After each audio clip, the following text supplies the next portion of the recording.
મુખ્યમંત્રી ભૂપેન્દ્રભાઈ પટેલ સાહેબ અને પ્રધાનમંત્રી શ્રી નરેન્દ્રભાઈ મોદી સાહેબ, એમની આખી આપે તો આપનો એક વ્યક્તિગત કામ કરવાનો અનુભવ રહેલો છે, તો એમની જે કાર્યશૈલી છે એમાંથી આપને શું શીખવા મળ્યું?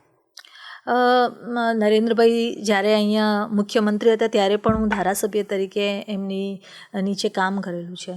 મેં જોયું છે કે એમનું જે વિઝન છે અને એની વાત જ્યારે મૂકે છે તો આપણને બહુ પ્રેરણા મળે છે કે જો નરેન્દ્રભાઈ મોદીજી આવું વિચારી શકે છે તો આપણે એ વિચારોને આગળ કેવી રીતે એને સાક્ષાત કરવા એ પણ એક આપણે વિચારવા જેવું છે. એ પણ આપણા માટે ચેલેન્જ હોય છે. એમની જે ક્રિએટિવ અને ઇનોવેટિવ આઈડિયા છે અને એમને સ્થળ પર જ કોઈ વિષય સમજવો અને એનો પણ પ્રશ્ન કરવો, એની પણ એક રસ્તો બતાવો, પાછો એ જ પ્રશ્નનો રસ્તો પણ બતાવે કે ભાઈ આ કામ આવી રીતે થઈ શકે જે આપણે ના વિચાર કરેલો હોય. એટલે એમની સૂઝબૂઝ, એમનું ડીપ વિઝનરી જે ઇમ્પેક્ટ છે એથી હું બહુ પ્રભાવિત છું. અને હંમેશા મેં કીધું એમ કે રોજ સવારે કંઈક નવું વિચારો.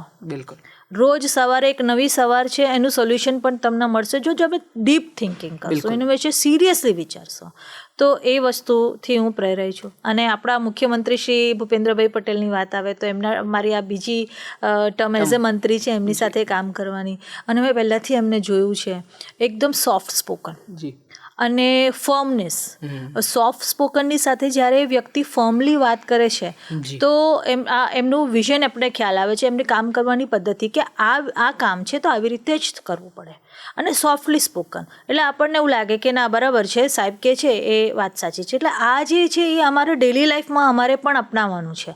એ જો આટલી સોફ્ટલી વાત કરી શકતા હોય અને પછી પણ સરસ રીતે કામ કરાવી શકતા હોય તો એક મંત્રી તરીકે કે એક ચૂંટાયેલા પ્રતિનિધિ તરીકે મને એ લાઈફમાં કેવી રીતે ઇન્કલ્કેટ કરવું એ પોતે એ એક બહુ સારું મને એક માર્ગદર્શન એમનાથી મળેલું છે. વાહ.